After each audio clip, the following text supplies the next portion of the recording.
orden, o sea...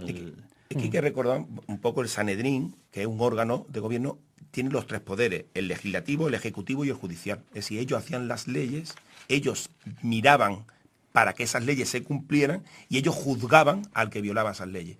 Por eso es la figura de Sanedrín, de ese consejo de personas, es importante analizarla desde ese punto de vista, porque son ellos los que hacen las leyes, son ellos los que miran que Jesús no las cumple y son ellos los que mandan a su policía privada, porque el poder militar es romano, a por él, a detenerlo. Judicialmente, la detención en el Huerto de los Olivos, ¿lo provoca la orden de Caifás tras conocer la resurrección de Lázaro? Bueno, yo quiero entender que sí, evidentemente esto es tan interpretable porque nunca ha existido una materia con tan poca base de la cual se haya escrito tanto, ¿no?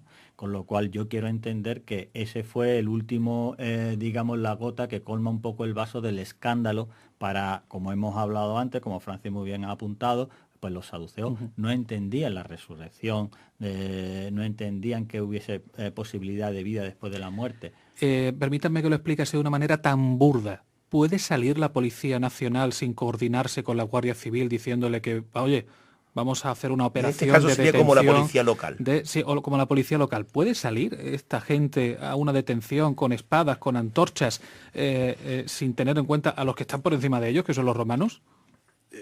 Sí, lo que se refería a la policía interna dentro de la ciudad se permitía la asistencia además de la guardia del templo, que tenía un valor más simbólico que capacidad militar, y eso era perfectamente asumible por los romanos, que los romanos sí mantenían supervisaban las centurias suficientemente acuarteladas y preparadas con sus tropas auxiliares para contener revuelta allí donde saliera. Es decir, este es un incidente que, aunque nosotros nos lo representamos en términos muy gigantesco, porque bueno, nuestra iconografía lo que nos lo ha representado, seguramente fuera un pequeño incidente que pasara desapercibido, como cuando en un bloque de vecinos en un barrio se detiene al del quinto C del portal número 4, ¿no? Sí, se ha visto tal vez un coche, sí, se ha visto tal vez un carro, pero bueno, se han llevado a alguien, ¿no? De hecho, en los registros romanos el incidente no consta.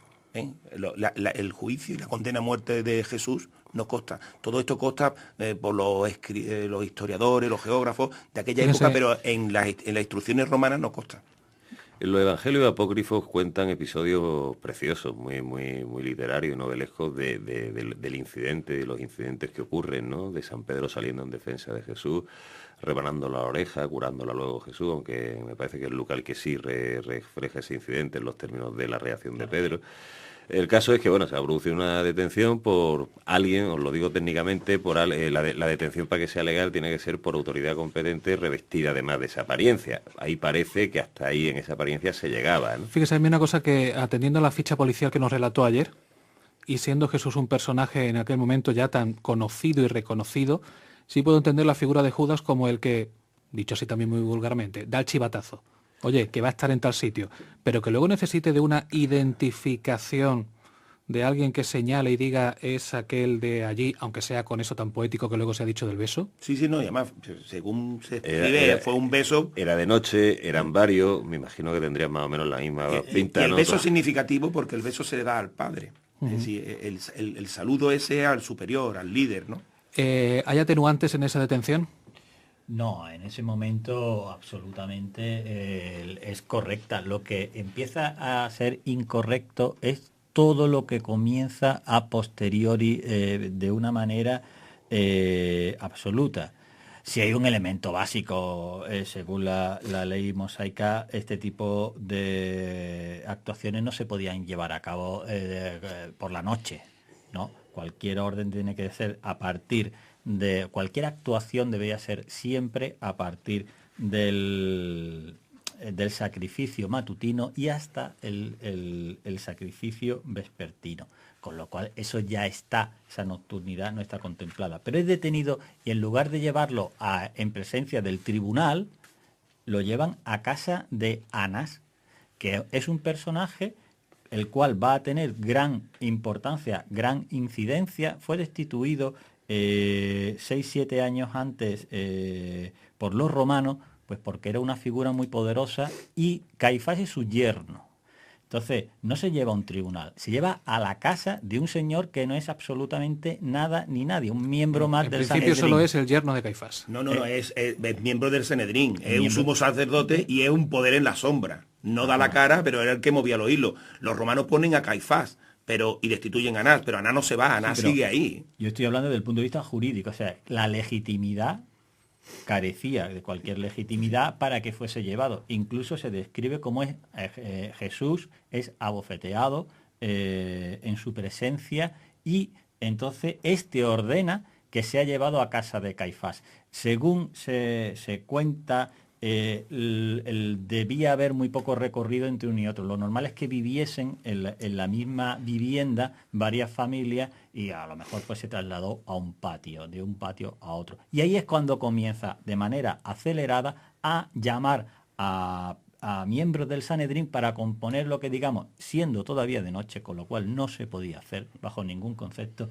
se empieza a llamar para de manera apresurada comenzar con el interrogatorio a Jesús. Anás lo que hizo es ganar tiempo, el tráemelo a mí, y así ganaba tiempo para que ir convocando a las distintas personas que iban a testificar contra él. No es coña que estaría presente el que se acercaba al sábado, por lo tanto, hay unos tiempos reales, también sobre si polémica, si la pasión efectivamente se condensa en una semana o son un periodo de días, ¿no?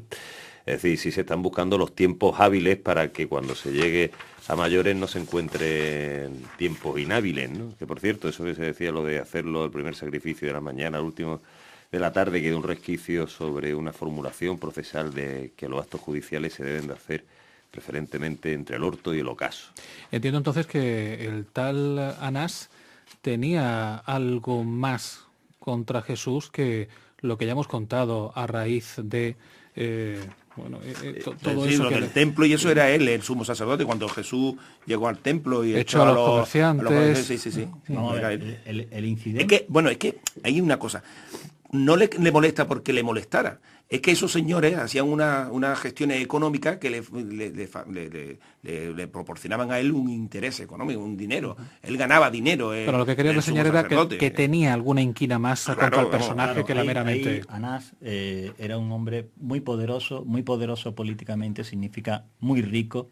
Y realmente el incidente de cuando Jesús entra en el templo, también hay referencias muy concretas donde Jesús se va acercando a los pobres cada vez más, pero los pobres el día de la Pascua, que había que ir al templo a matar, a sacrificar un animal, no tenían dinero, con lo cual no lo podían hacer. Y no es que no tuviesen dinero, es que era obligatorio el cambio de medio shekel, que era una moneda judía, por moneda de plata. De ahí los cambistas que había dentro del templo. Es decir, que las personas que podían haber viajado a distancia, ir allí, no tenían dinero, sí tenían dinero, pero no el dinero que querían los mandatarios del templo, porque tenían un porcentaje, un diezmo, que era para ello. Mañana miércoles, antes de que el señor expire, pondremos a su disposición a 2 letrados y a usted lo seguiremos teniendo para su defensa. Señores, gracias. Buen martes santo.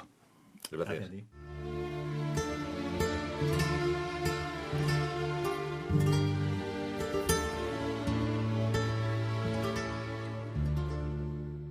Míralo, míralo dulce y sereno,